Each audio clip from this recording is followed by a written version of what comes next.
All right. Good afternoon to the very large audience we have in City Hall today. Hey, you hear the crowd. I like it. But thank you so much for joining us. This is the monthly town hall that we have with usually the mayor and our chief of police and our fire chief. We excuse the mayor today. He is at some meetings that he was unable to get out of. And so I will do my best to stand in for him. My name is Ryan Field, and I'm the assistant planner. I do some little bit of code enforcement, and I do some sports and rec as well. So I do a couple different things. But for those, the 3, 4, 5 of you, 100 of you that are here at City Hall, if you have a question, I will give you the microphone so that we can record the question and it can be announced over on Zoom. But this is kind of an open forum. We really kind of want to hear from you. We'll ask each of the chiefs to kind of go through a little bit of some of their prepared thoughts and comments, but really the questions keep it going and make it exciting and make it we're not just repeating the same words every month and all the time.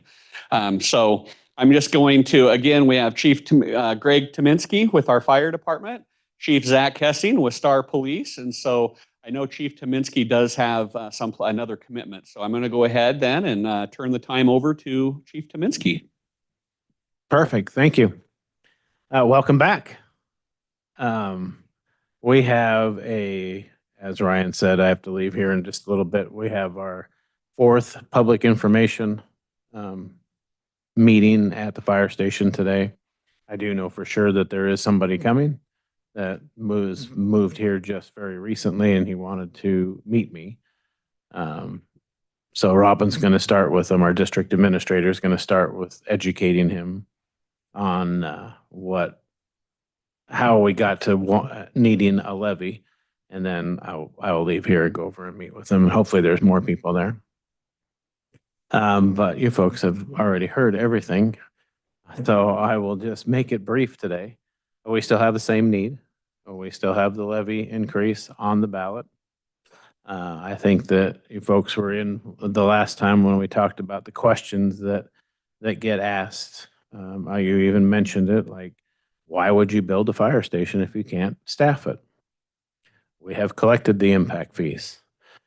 We have to spend those impact fees in a certain amount of time.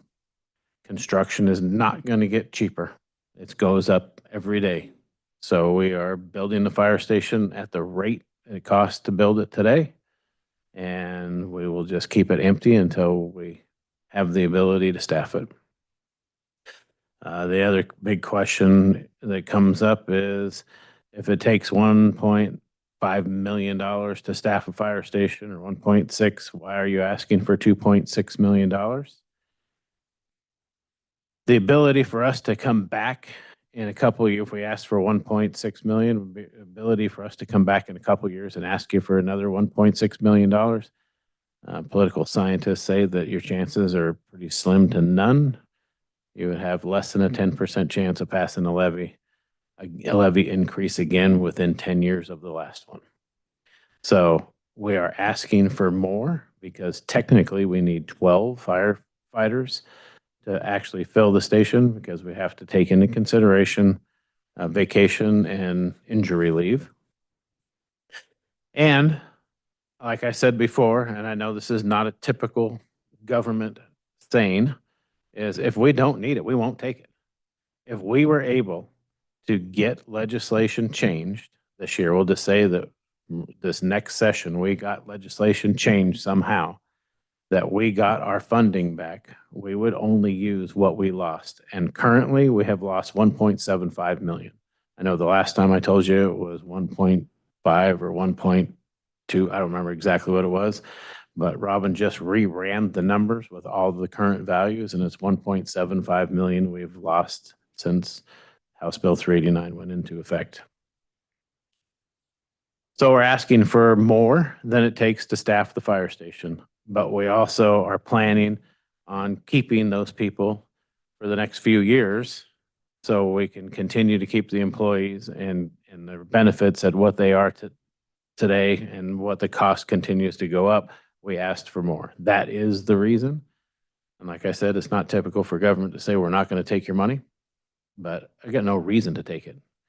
If it was fixed and it went back to the way it was, I would take the 1.75 million and the rest of it we'd just never take. The commissioners of the fire district would make sure of it as well. We are not out trying to build a bank account. We're just trying to keep what we got. Lost that funding. Yes. So it was, can you remind us how you lost that funding? Yeah, in 2020, there was a House bill called House Bill 389 that was passed. And so 2021 is when the effects started, and it was a property tax reduction bill. So everybody's property taxes were reduced by, we would get where every taxing district, no matter if city, county, or special district, can raise their budget legally per state statute 3% a year. And then we would get new construction rolls and annexation. We would get 100% of that value. So last year, I can give you one example.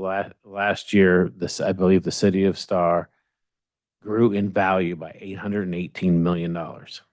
That was the value that it increased. We used to get that times our previous year's levy rate. We were able to build our budget. So in my mind, our budget was growing with our community. So what House Bill 389 did was it put a preliminary levy rate in. It's a mathematical number that comes into the levy rate. Levy rate is the number that you times the taxable value of the district by to come up with your dollar amount that you're going to receive for tax dollars. Number two, they give it to you at 90% instead of 100%. And then they capped it at 8. So your 3% that you can take every year by statute, you can take 5% more. We're growing between 13 and 18% over the last 3 years.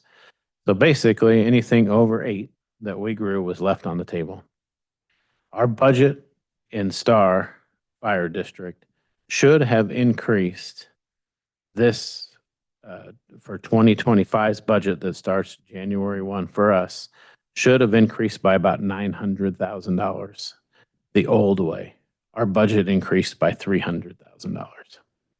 Our M&O budget, that it doesn't take into consideration wage increases, cost increases, anything else. Just what it costs to keep the lights on at the fire department was 2% more than what our budget increase was with a city or a fire district that is growing at this crazy rate that is growing at. So your O&M is your operating and maintenance expense, correct? Correct. Okay, so then I had a question from one of my homeowners in my HOA. If that station had never been built, would you still be needing the funds that you need now, which is the increase? The station that we're currently in? I'm sorry, the station that you are going, I don't know if it started, the one for the impact fees. Station 55. Yes. Yes, it doesn't take into consideration that one at all. That one is 100% paid for with impact fees. Right, but as far as staffing it, Staffing it is not in the equation because we do not have the money. So when it's done, it's projected, if everything went right, it's projected to be done in July 1st, July 9th, something like that, first part of July. And it will be empty until we get a levy increase to staff it. can you explain to us why the legislators did what they did as far as taking that away from you? What their cause, what their reason was? I believe that they thought that some cities and counties were overcharging their property taxes to their citizens when they had huge fund balance. This is what I've been told. They had huge fund balances, hundreds of millions of dollars. Can't tell you what cities or anything else. I don't know. It's just what I was told. What you have to keep in, what they didn't take into consideration was special districts. So fire district, sewer, water district, cemetery district, irrigation district. I'm sure there's others that I'm missing that were called a special district. We're reliant on property tax. We're a city, and I'm going to speak a little out of turn here, but I think the city of Star, property taxes, I think Trevor has said it's less than 15% of their total budget is collected with property tax. The rest of their budget, through an ordinance, through having ordinance authority that they have, they can make fees, charge fees for different things. Fire districts, special districts do not have ordinance authority. And legislature will not give special different districts ordinance authority. I tried that 3 years ago. I didn't think it was that big of a deal, but ends up being a pretty big deal. They won't give it to us to add fees. We are 97% reliant on property tax. The 3% that I'm leaving out is the small fees that we can charge, like daycare inspection, $25, and so on and so forth, fire marshal fees or whatever. So that's the 3%. So the levy that you're requesting, if that legislation was changed and was back to how it was, would those be even on the monies that you're looking at? So they go into session in January. Most of the bills that get passed during their legislative session start on July 1. So July 1, we would have lost $1.75 million. So I'm asking for 2.25 right now. If in July, this House Bill 389 for fire districts went away and I was able to start collecting normal property taxes again, we would only take the $1.75 million, and then the rest of it we would not take from our taxpayers. That's what.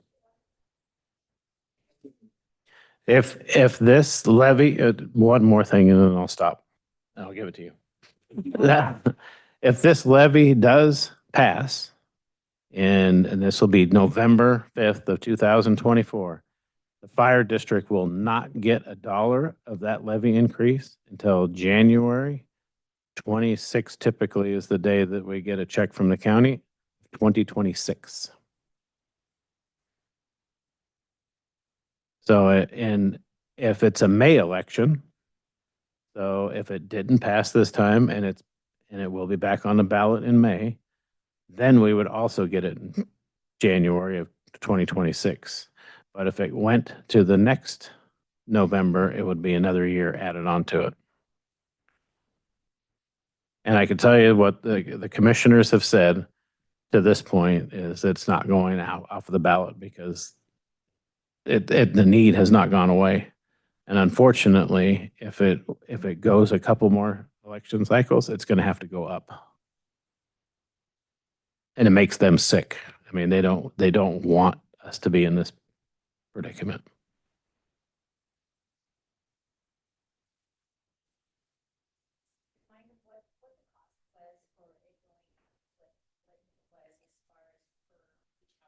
So the question is, what will your household rate go up? In May's election, it was posted on the ballot. It was $53.83, I believe. Because of the value increase of the district, those numbers come out in June. So in May, you can't use the current year ends numbers. Statute says you can't use it until they come out by the county puts it out or the state puts it out, then you can start using it. So now it's November, we can use those numbers. So those numbers told us that because of the value increase, now it's $44.78 per $100,000 of taxable value. And it does not tax your homeowner's exemption. Homeowner's exemption, that $125,000 it's thereafter. And I would suspect that knowing, because unfortunately we can't report it, because statute says that you can't use the next year's numbers. We know what the next year's numbers will be for the May election, but we have to use, that'll be the same number as it is in a November. And if it made it on the ballot again the following November, then we would be able to use it. If it did, I would bet somebody a cheeseburger is going to be under $30 because our value has gone up so much. Well, we have exceeded the building permits by 300 or 400 this year over the previous year. Anyways, I'll stop and let Zach talk unless you have any more questions.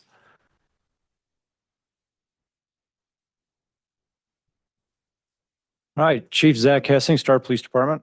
Dan, do we have anybody online? No. So I just wanted to make sure, I know I've explained several times how the contract works, the sheriff's office. I think everybody understands that here, so I won't go over that.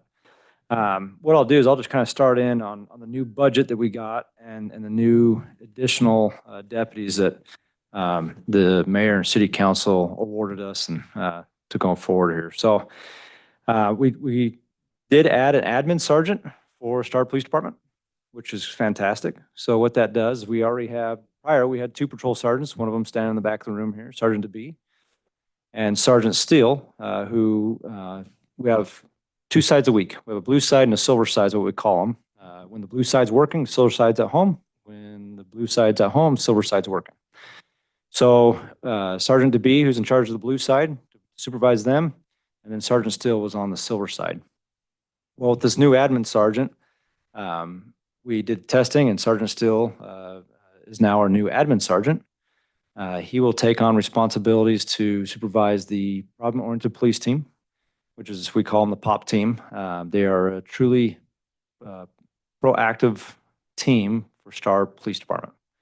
So their whole goal out there is to reduce any type of crime that could occur, such as a lot of traffic. So I would say rough numbers that about 70% of their job is doing traffic stops and traffic enforcement. And then they do also any problem houses that we have that are potential drug houses. They'll start working those, or any issues that come up throughout the city that we need help on.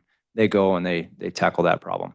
So I used to supervise them all last year because we've had that team for a year now. So I supervised them last year. Well, now Sergeant Steele will supervise that team. He will also supervise the 3 detectives we have. We have 2 person crime detectives and 1 property crime detective. So he will be in charge of their caseload, divvying out cases where need be, and also approving reports and making sure we're being thorough on those investigations, and any help and resources that those detectives need. So he'll take on that responsibility on top of that of doing grants. So we do have 1 grant out there that we have that is a NHTSA grant that's awarded federal monies to the state then awards to us. And that truly has to do with traffic enforcement and trying to reduce wrecks and issues such as that. So last year, they awarded us $75,000. This year, they awarded us $80,000. So it did go up a little bit, which is good, which helps reduce the cost of the city to have law enforcement. We can only use that $80,000 directly towards personnel costs. You can't use it for any other reasons. Well, that's what we use it for. You can, if you want, you can use it for different equipment and things, but the money doesn't go up. We have so many hours in traffic enforcement we do that we just purely use it just for personnel hour costs. So Sergeant Steele will do that, and then anything else that comes up that if I'm out of town or different things that he'll take on those responsibilities. So I'm really excited to have him there. He will take quite a bit of load off of myself there at the office and help out quite a bit there. So with Sergeant Steele moving to that position, we had an opening for patrol sergeant. So Sergeant Alex McCray has been selected for that position.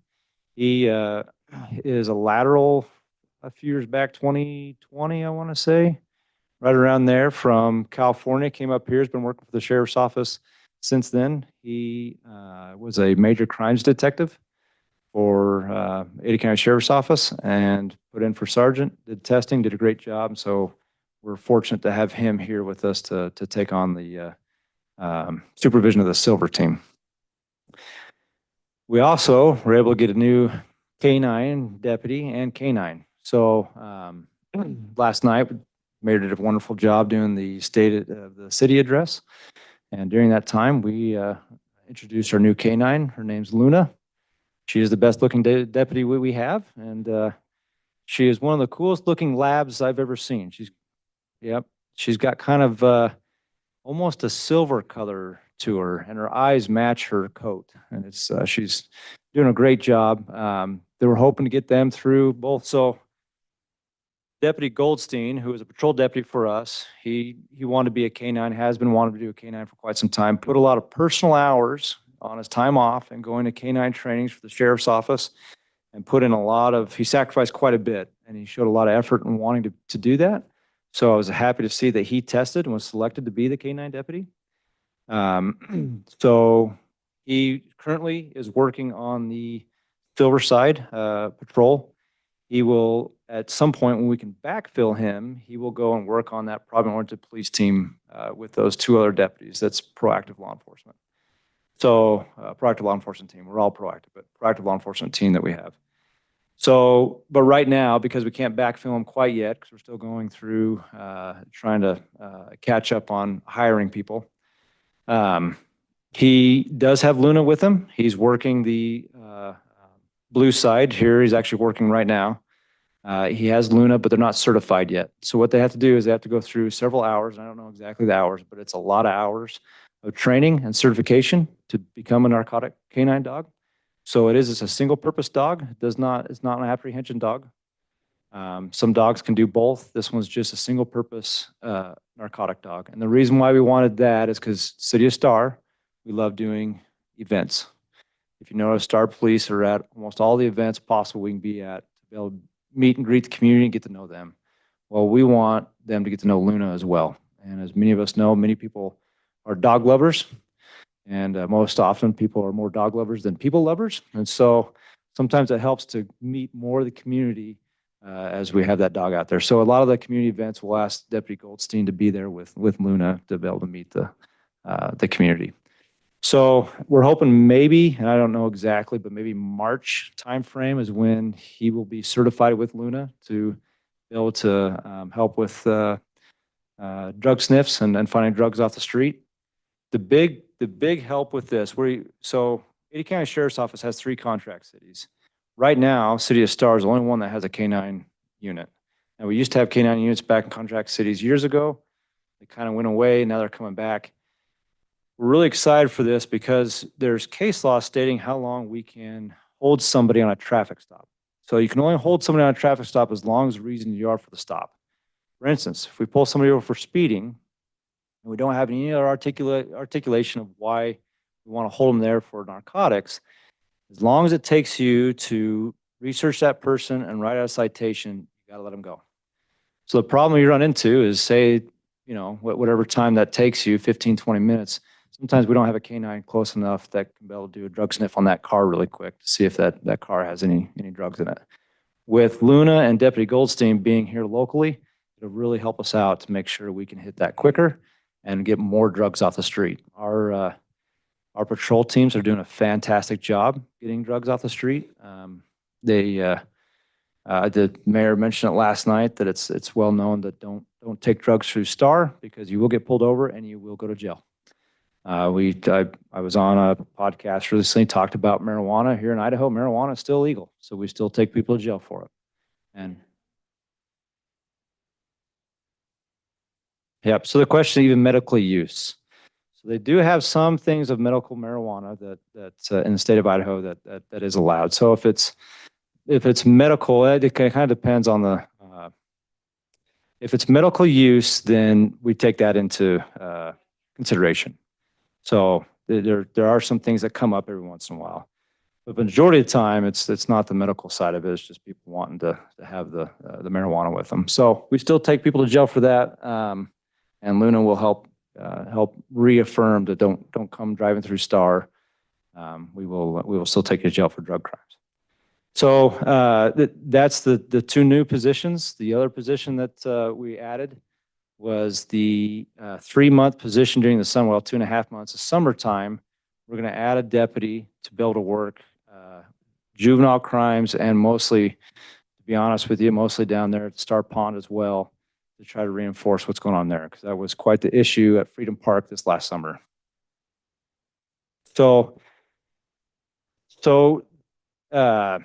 Detective Takeuchi, who's our school resource officer over in Star Middle. So how this school resource, I'll just kind of give you a quick explanation. How they're paid for is the Ada County Sheriff's Office pays for about, I think, 60%, and then West Ada pays for the 40%. So, and I might have to be off on those percentages, but that, so they're both, they share the cost of that school resource officer. Well, when summer comes and school's out, Ada County Sheriff's Office will then take that school resource officer and put them out on patrol somewhere in unincorporated Ada County. So they can go out and work for the summer months. What we did is, talking with the mayor and the city council, we actually added to where the city of Star kicked in a 0.25% of that person's salary to keep them here during the summer, which helps us. It helps us because the Detective Takeuchi knows a lot of the kids in Star area, because he works at Star Middle School. So when he's down at the pond, he recognizes the kids maybe to keep an extra eye on. He also, it also helps us with, they have an office down there by Freedom Park that he'll be able to work out of. So he'll actually be on site most of the time, working from the desk there or being out with them. We already have a golf cart that was purchased about a couple months ago that will be utilized for that. And we also have some electric bikes that we're in the process of purchasing as well. So it should help with some of the Freedom Park issues that we saw this last summer. We didn't realize how big of a attraction that would be. We're excited to have those kids come. A lot of the problem were outside kids coming in from outside of Star. And those are some of the bigger issues that we had, were people from downtown Boise, Nampa, Caldwell, those kids coming in. But it should help quite a bit by having a officer presence there a lot more than we did this last summer, because we just couldn't have the manpower to do it.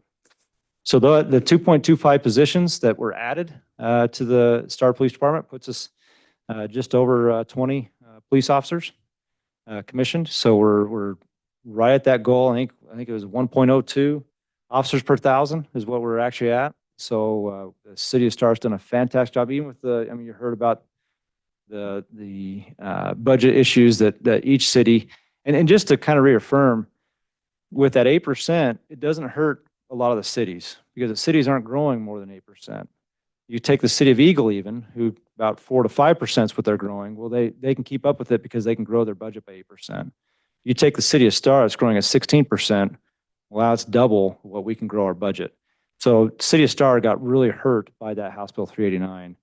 But the mayor and city council did a phenomenal job finding out a way to be able to pay for their law enforcement and their first responders through the mitigation fees to be able to continue up with that growth. And we made a goal back in 2021, the mayor and I, to have that officer, one officer per 1,000, because at the time, I think we were right around that 0.72-ish. And again, the mayor and city council stuck with that goal, and they achieved it, and they're keeping with it. So I really appreciate that end of it. So just a few other things. I got asked last night, and that's why I bring it up, is some technology stuff that we're working on. One thing is we did buy another radar trailer. I know there's a lot of issues with traffic out there, a lot of people speeding through subdivisions. I know people want speed bumps, and I do all I can to make sure the Ada County Highway District knows about the speed bumps, or that people are wanting them. I wish the city and us had more choice in how Ada County Highway District does that, but wherever it makes sense, we try to help along and try to do that. But the radar trailers have been effective. I've had people call in, requests. We have a list of where the radar trailers going next. We usually move them once a week to different locations, and it does have an impact. It does actually slow people down when they see that they're speeding. And that's the other thing we're trying to do with the mayor, is trying to get more of the speed signs that show your speed. They'll flash at you when you're going too fast, that type of thing. So we are trying to do that again. Ada County Highway District has to be involved in that if it's in the residential area. So we are trying to get more of those. I think you've seen a few of them pop up. Not a big fan of where they're put at, because a lot of them are pretty close to where you turn. So even if you throttled up really fast, you're still not going above the speed limit. We've talked about that, but we are trying to get that new technology that maybe people, if they see that it's blinking at them, they'll be more aware, and they don't, people yelling at them because they know that they're speeding. So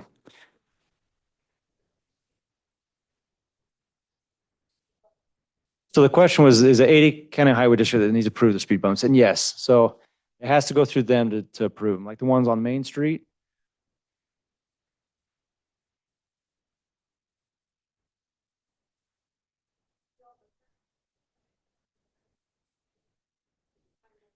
Yep.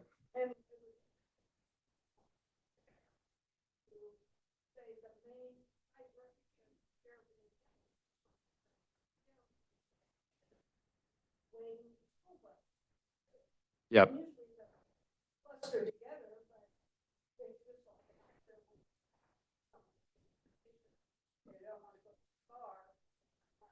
Yep. So just to, so people online over the recording. So Pinewood Lakes is Celestial Village. The main street's going through there. People are cutting through there, and it'd be nice to have the speed bumps in there, especially for kids catching the bus, those type of things. So yeah, so we work pretty close with Ada County Highway District to get those.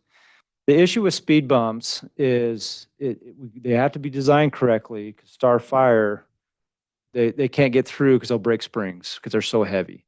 And so even the ones on Main Street weren't done, I guess, correctly. So even those ones are an issue now for our fire. So because we don't want to slow down their response time.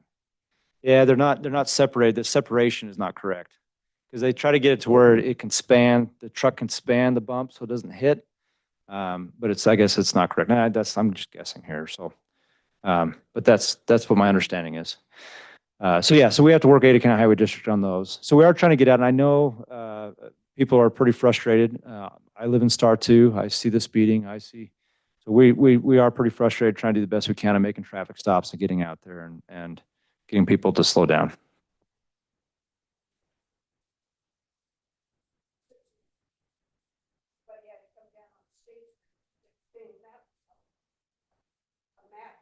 Yeah.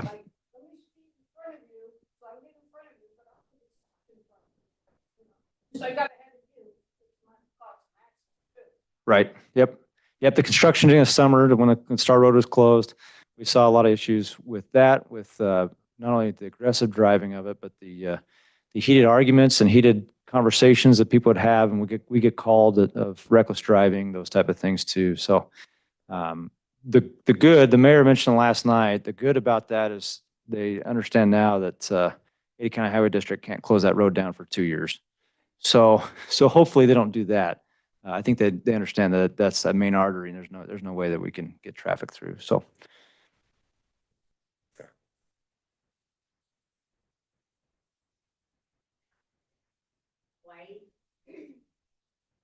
Get those in, you were saying that was one of the.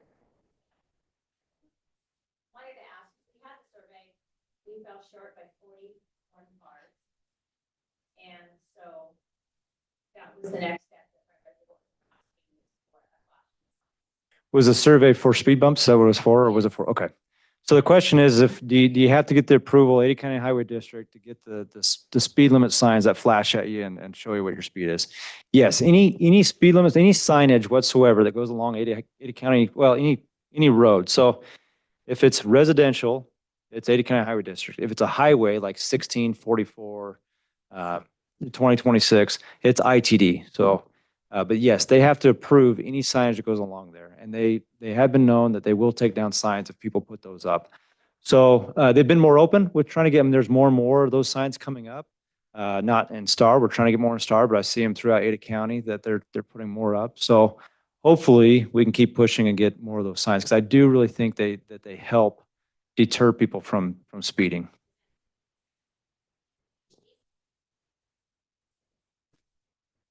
So the question is that something that we should go to ACHD for or to the city? I would highly recommend ACHD is going to be the best way. Is the more people that call them and contact them, the better off we're going to be, because we'll argue it too. I want them to, and the city does too. But it's Ada County Highway District that has to approve them and then find the funding. And I know that we will help with the funding on some of it, but to find the funding to put them up. But it has to be approved through them. So I would highly recommend going through Ada County Highway District. Just real quick, Chief. Let us know when that request goes in, and most times the city can support it. And so now you've got the residents and you've got the city supporting that request, and a lot of times that can help the request get approved. And so one of the great things about what Mayor Chadwick is doing is prior to his administration, we were so small, we didn't really have a lot of relationships with a lot of the agencies that we have to work with, the transportation agencies and government agencies. He's done a great job at building those relationships. And so now when we work with the Idaho Transportation Department and the Ada County Highway District, they're really receptive because we understand them, they understand us. We still butt heads a little bit, but we've got a good relationship. And so we're happy to support those. And I think they're happy to work with us and our law enforcement partners to make improvements. Yep.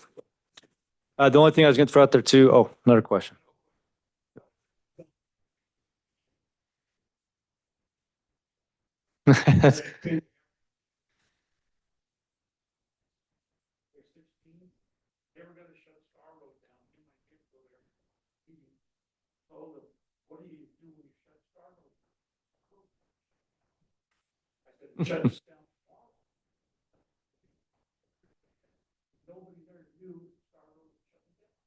Yeah. Yeah, the communication between ACHD and ITD can not be, yeah, can be challenging. That's good. That's good. Yeah. Right. Yeah. I do know, I will tell you, I know that we're being a little hard on ACHD. I do know that they are receptive. When I call them and talk to them, there's a person I talk to quite a bit over there, and he does listen. Now he's got to go through the red tape and whatnot to try to get things happen, but he does listen. But I do think the communication between ACHD and ITD needs to improve. So.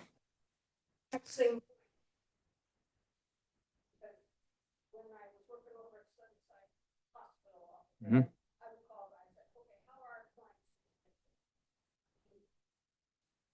Star Road, but then they come down to the left, you know, whatever. He was pretty good. Well, let me look it up for you. Here's what you have to do. So he was pretty informative. Oh, good. Good. Yeah. Yep. I have Have you use the mic and then we don't have to repeat there. Thank Oh. you. Okay, the canine dog, when will we be able to see her at events? Does she have to go through the training with the officer and then come out, or is there going to be like, kind of like I know you introduced her last night, Yep. but So, get another chance to see her? nope. So all the events that are coming up, I'm gonna try to have her at the trunk or treat that's coming up this weekend. And I could bring her to town hall too. Maybe I should have brought her today. She doesn't have any, she does a really good, she's getting to know quite a bit more people. Last night was kind of her first time being in front of a big audience, and I was very impressed with how she did up on the stage and sat and listened to Deputy Goldstein. So, but because she's not an apprehension dog, we can bring her out as much as possible to events and have people meet her. So there's no training necessary for her to come to the events. So she'll be coming to the events as long as Deputy Goldstein's working. You'll be bringing her to those events. Yep. The only other thing I want to touch on before is that we also got a new drone. We purchased a new drone a couple months ago as well. These drones, I tell you what, save lives. They are amazing. It's amazing what they can do. We have a pilot out here now. He's been out here for a while, but Detective Bryant is a pilot for the drone. City of Star or Star Police Department hasn't owned their own drone before. We actually had one from Ada County that we used quite a bit. Well, we were able to, through funds before end of year, we bought this drone. So any type of, if we're looking for people, if we're working in an active incident, we can put this drone in the air. They can get pretty close in. We can see body movement, anything along those lines that truly help. And then having those extra set of eyes and that point of view is huge for us on these more dangerous incidents is big for us. We appreciate that. And we have drones out there now with Ada County that also do heat signature, all sorts of things. So when we're looking for people who are running from us through fields during the nighttime, it's a lot nicer rather than just sending a deputy out in the cornfield looking for a bad guy. We can kind of use that drone to see where maybe he's at and keep deputies from being in danger. So again, we're always looking at different ways to improve the efficiency of what we're doing and also the safety of both the community and the Star police officers. So Any questions?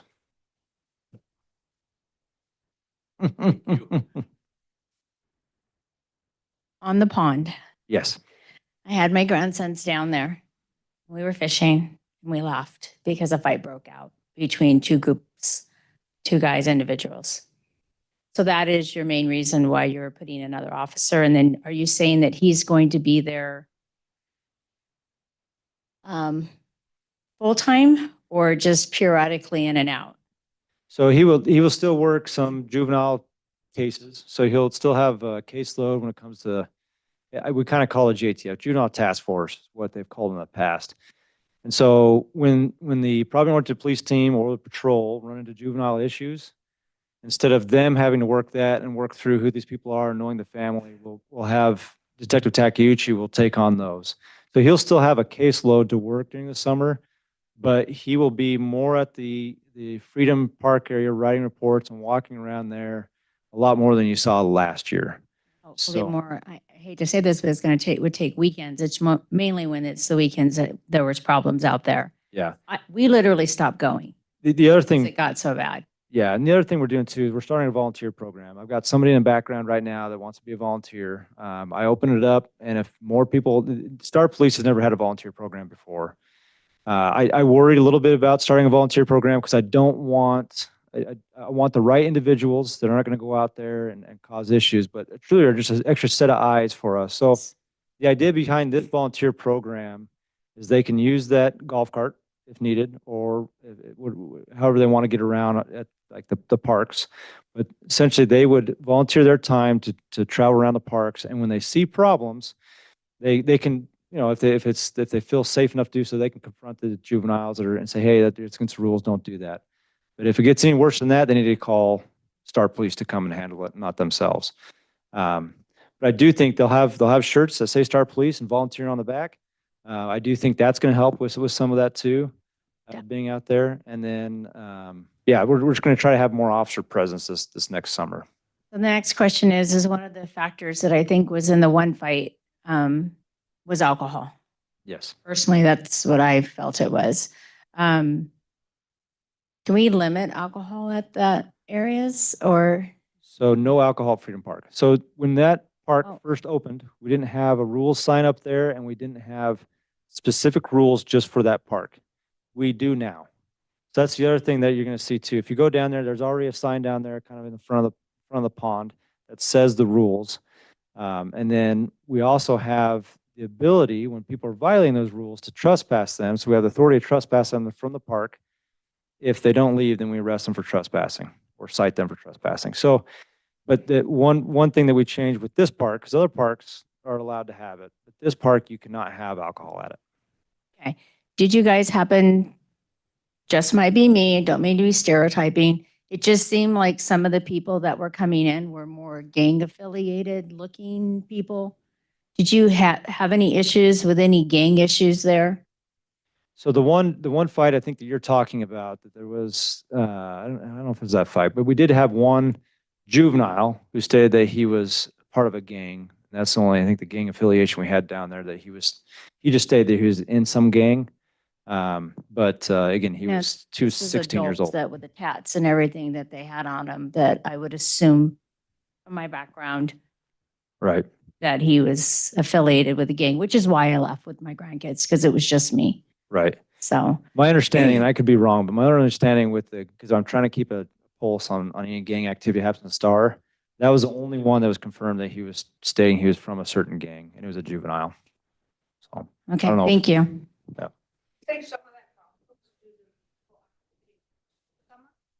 So yeah, the question is, so do you think some of that problem is because Eagle Island is closed up in summer? I do. I think that drew some, because there's no other swimming area close by. So I think that did draw more traffic to this area. I don't know what their plans are on opening up Eagle Park, if it's going to be open this next summer. I haven't looked at that. But I know I mean, even me as a kid growing up here, we went to Eagle Island to swim. And so, and it was pretty free. It was, if you got dropped off, it was free. And so I do think people are looking for spots to cool off, and if it's free, they're going to come. And so Freedom Park was one of those, and with Eagle Island being closed, it definitely drew more attention. I just wanted to come back and address the presence down at Freedom Pond. We also this year, from a sports and rec perspective, we will be renting stuff down there. So the barn, we will turn that in and we will have a rental shop there. We'll rent, what are they called? Paddle boards. We'll rent inflatable kayaks. We'll provide fishing gear. We have fishing poles that can be rented. Here pretty soon, the Frisbee golf course will open. And so we'll have some golf, I guess they're called Frisbees, not, I was going to say golf balls, but we'll have some of those for sale. We're not going to rent those because the course is by the river and a lot of brush. And so I'm expecting a few of us novices will lose a few of those discs. And then we'll also have concessions down there as well.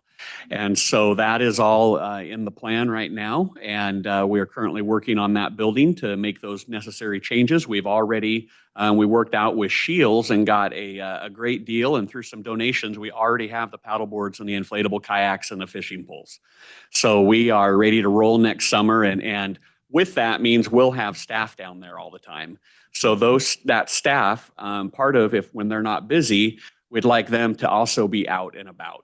So they can be out observing what's going on. And as they see things, they can report them to whether we have an officer on site, or if they think they need to, they can contact one of the local officers and they can go and investigate. So hopefully by increasing the police presence, the volunteer presence, and our city staff presence, we'll see some of the issues that we had there go down. Yeah. Okay, changing tunes. Can I ask you a question, Ryan? I would love to have a question. And this is concerning a code enforcement issue. Okay. So we have the neighbors. Okay, first we went to our HOA. They said they could not do anything about it.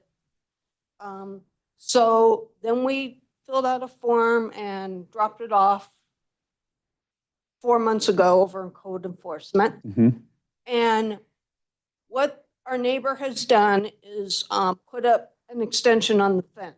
So it's almost 6-7 feet high.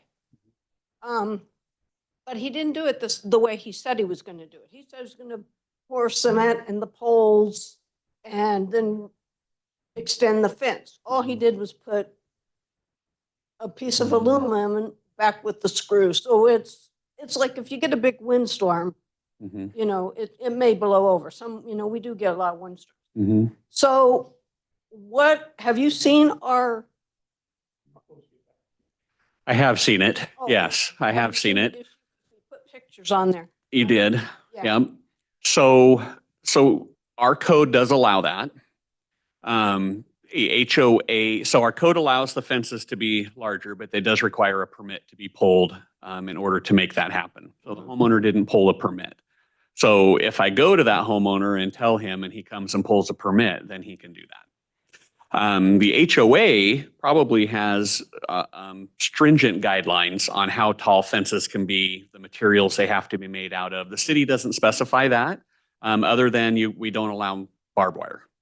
Or we're not too keen on chain link on perimeter fencing, but so really the HOA does have a little bit more teeth there if the codes or the covenants and the restrictions say you can't do that. So basically, and I've actually had this discussion with the mayor and with our planning director and our zoning administrator. When I go to that person and I just say, hey, here's the deal, they can come in and obtain a permit, and then they can have their fence at that height. Yeah. I can't speak for the mayor, but standard fence is 6 feet. And then our code does allow you to go to 8 feet with pulling the permit. So are you going to go to, where's it lay right now? Are you going to go to him and have him pull the permit, or? Because So it's like 3 panels on our side. It looks ridiculous. The rest of our fence is a normal fence, but then you have 3 panels that is up in the sky, yeah, It almost looks like ghetto. I get it. I understand. Yeah. So where it lies right now is on my desk. And unfortunately, it's just one of those things I don't have a ton of time to get to on things like that. And while I know, and it's a big thing to you, unfortunately, I just have to prioritize my time. And I usually don't even get to prioritize my own time. The mayor usually does. So yes, I will contact your neighbor. And I do think that I can have that conversation about through the permitting process, we can specify how it needs to be done. So just because it's allowable doesn't mean you can do it willy-nilly and make it look terrible. And so I think we can definitely have that conversation with your neighbor and make it so that it's something that everybody can be happy about. I appreciate you taking the Mhm. time to get it kind of straightened out. I mean, Also on the permit issue, they Mhm. did an extension off their garage, like a patio. And if they didn't pull a permit on the fence, they didn't pull a permit on. They may not need a permit. So But any building is, have to pull permits. no, there is, any structure that's 200 feet or less does not need to have a permit pulled. And so if depending on the size of it, they may not needed a permit. I'm going to say there are many projects throughout the city, I'm sure, that somebody has done that they haven't pulled the permit on. We've made some changes. We now have a full-time building inspector and a full-time building official who also does inspections. So as they're out driving around doing things, they see things, they will actually stop, issue a stop work order, or they will actually even stop and if it's finished, they'll come back to the office and we'll see if a permit's been pulled. Our policy, our ordinance states that if you do work before you get a permit, then you have to pay double the permit cost as a penalty for that. So certainly, those are things that can be looked into. Yeah, but anything 200 square feet or less does not require a permit. Yeah, and to come back to the code enforcement thing. So fortunately or unfortunately, I'm not sure which way it goes. I do several roles within the city. We have gotten so big that I just can't stay on top of the code enforcement. We've had some pretty serious discussions with the mayor and with chief on how we want to go about that. And just, I think it was a couple weeks ago, we have decided that we want to bring code enforcement in, but we want it to fall under the police.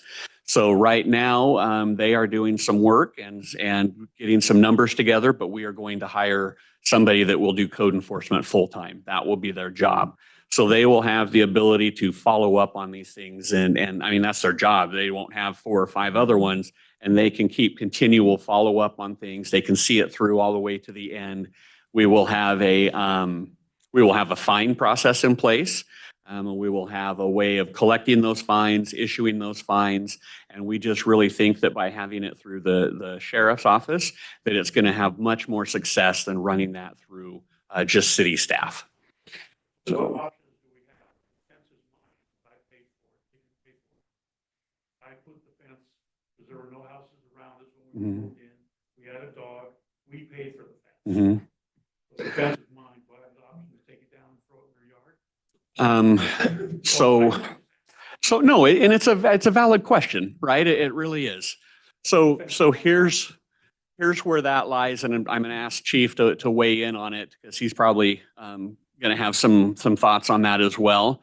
But if the fence is all the way on your property, then yes, you technically could do that. If it's on the property line or splitting that property line, then that's probably not the best route to take. I get it. No, I do understand that. Unfortunately, it's really a civil matter at that point, and how you do it. If it's all on your property, I wouldn't throw it back on his property because I think at that point there's some littering or trespassing. I don't know. That's probably not the best way to go. But certainly if we can't find a way to get your neighbor to work with you, and it sounds like he may not want to pull a permit, then it will need to come down. And then if it goes back up, then I think at that point then we have to look at what our other options are available within our code to be able to enforce not having that up there. Yeah. I don't know if you have any other comments about resolutions to that. Right.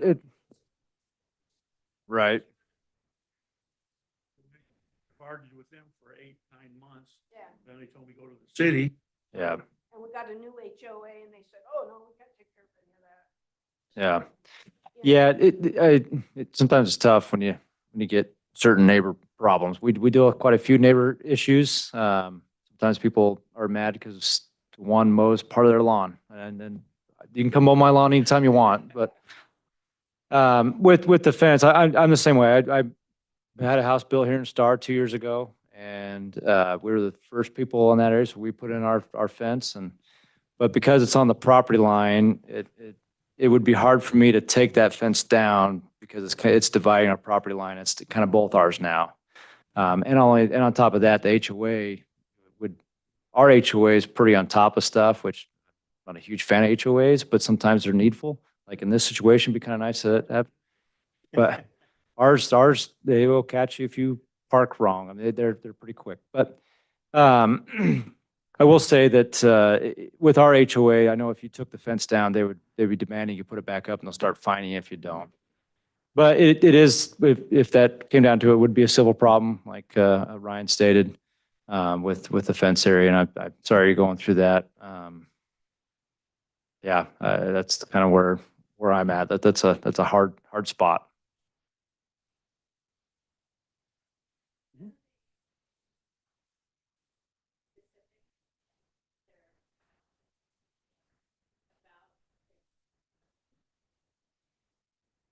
So the,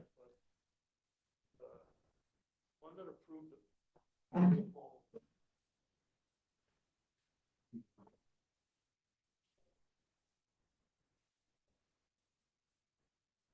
So they voted her out. Now the new company that took over said that they don't have the authority. The one that approved it, her dog knocked my wife over, tore all the ligaments in her leg, and we sued them because they wouldn't pay back. So they don't like us, and they're friends with the people with the fence. yeah. Now the new HOA says they can't do it. So I guess the question that started that is, doesn't the HOA and their bylaws have guidelines on fence building and that? So, yeah, so most subdivisions definitely have that. But again, how effective the HOAs are, that's the problem. And I think you mentioned, that somebody's a friend to somebody else and then they don't want to do something. Unfortunately, that's what you see in a lot of HOAs. You get 3 or 4 or 5 people on those boards. And then unfortunately, and I won't say it about everyone, but we see it, there's a little bit of favoritism shown over here, but not over here. And that does become a problem. I know that the state legislature is looking at some changes to HOAs because right now they're kind of at free reign. There's really their HOA doesn't report to anybody. And so I know the legislature is looking at that, to how they can rein them in a little bit. But unfortunately, right now, the only resolution, if you can't find one that's amicable, is with a judge. And that's unfortunate. Yeah. But I'll reach out to your neighbor. We'll see what we can do. Yeah. Absolutely. I will indeed. Yeah. Question, so there are HOAs, there's some HOAs, so unfortunately I'm president of 2 HOAs. Yeah. And I don't like the Mhm. so it should be across the board, correct? Agreed. So there are some times when I've already found out that our bylaws say certain things, but other things were approved, and now it's kind of set a standard for it. But with that, parking on the street. Mhm. It's county street. Mhm. And when you have somebody complaining, our bylaws say, or CCNR say you can't park on the street, why are you allowing that? I come back and I say it's county street. Mhm. But, so, who's supreme there? So County? it's a great question. It's actually a great question, and I'll let Chief talk to it here too. But so I get that question all the time. The question is, within the HOA on a public road, if our CCNR say you can't park on the public road, then who enforces that? So on a public road, the HOA enforces that. And so here's how this was explained to me by our city attorney. Your CCNRs, when you sign and accept those at closing of your house, whether you had the chance to read them or not, you've entered into a contract and you've agreed to live and abide by those guidelines. So it's a county road maintained by the county. However, the HOA can enforce that. The problem is most HOAs are not set up to enforce that. So there needs to be some type of fining mechanism and a way to collect those fines and a way to, okay, we're going to do what, 3 notices and then the car gets towed, or 3 notices. If you do it again, we're going to lien the house. They're not set up for that. But yes, technically, and I'm in an HOA as well, when you sign those papers and you agree to those, you have agreed to abide by that contract, regardless of what that contract says. Now, that's what our city attorney has advised me, because I will tell you that I was actually working with a local homeowner, helping fight their HOA because of them prohibiting and the things they were doing to get them to quit parking on the street. This was the feedback he gave me, and the advice he said is, so really the city needs to back out and it's an HOA issue. So.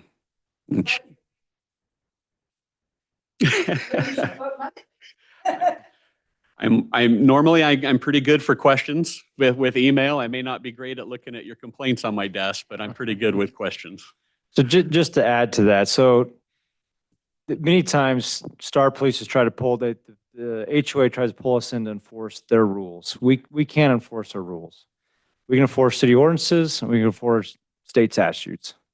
And so with a public road, such as one in your subdivision, there's 72 hours of parking. So if that car stays there longer than 72 hours and it's reported to us that's been there longer than 72 hours, we can tag it and then have it towed later on. The problem is if you're using that car every day, then there's nothing we can do about it. So many people will say, well, yeah, but my HOA says you can't park there. Well, we're not going to cite somebody for your HOA rules. We can't. And so it does come down to, if the HOA wants to start fining people or doing that, that's up to them. I know that some HOAs have the power to put liens on your property. And I've seen that in the past where people have had liens on the property for things. But for the purpose of Star Police, we can't enforce HOA bylaws or rules. So. And then just to add to that, we do have some subdivisions with private roads. I know that our emergency services are not big fans of private roads, but within a private road, it's 100% the HOA. So you can't even, the police officers will not go into a private road and enforce traffic laws because that road is private. So, yeah. Okay, one more question. You bet. Have you seen all these little signs popping along the roads? Like, Indeed. you know, all the little businesses, call this number for scoop of poop or whatever. Especially Albertsons, you go out Highbrook and you must have 10 signs lined up. Is there any kind of ordinance against any of that? Yeah, so the question is about all the signs you see along the road for the businesses, whether they're the small real estate type signs or the waving flags. So is there an ordinance for that? There absolutely is an ordinance for that. None of those signs are allowed. However, the city council and the mayor have not directed the planning department and myself to enforce that right now. As we have all of these businesses that are trying to establish themselves and are trying to get clients and customer bases and that, we really want them to do that.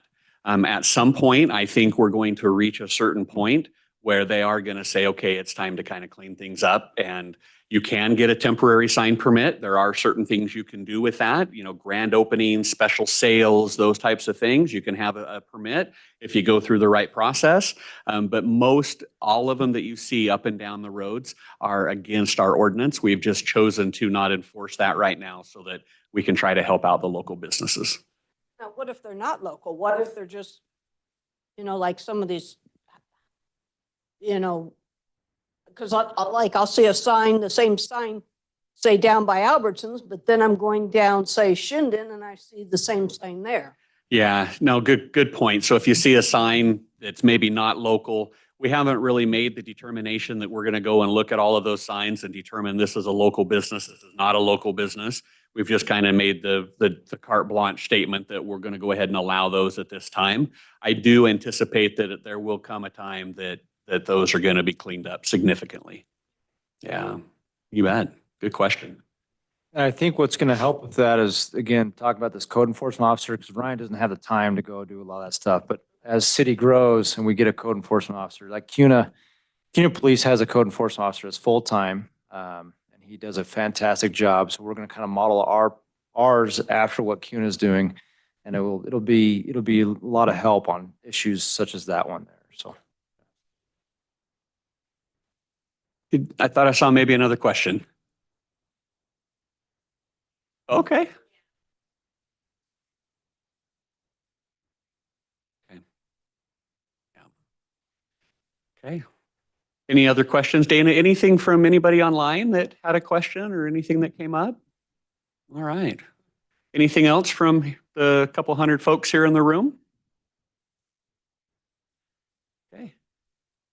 Yeah. Yeah, Sergeant, anything you want to address? Anything else from you, Chief? Okay. Well.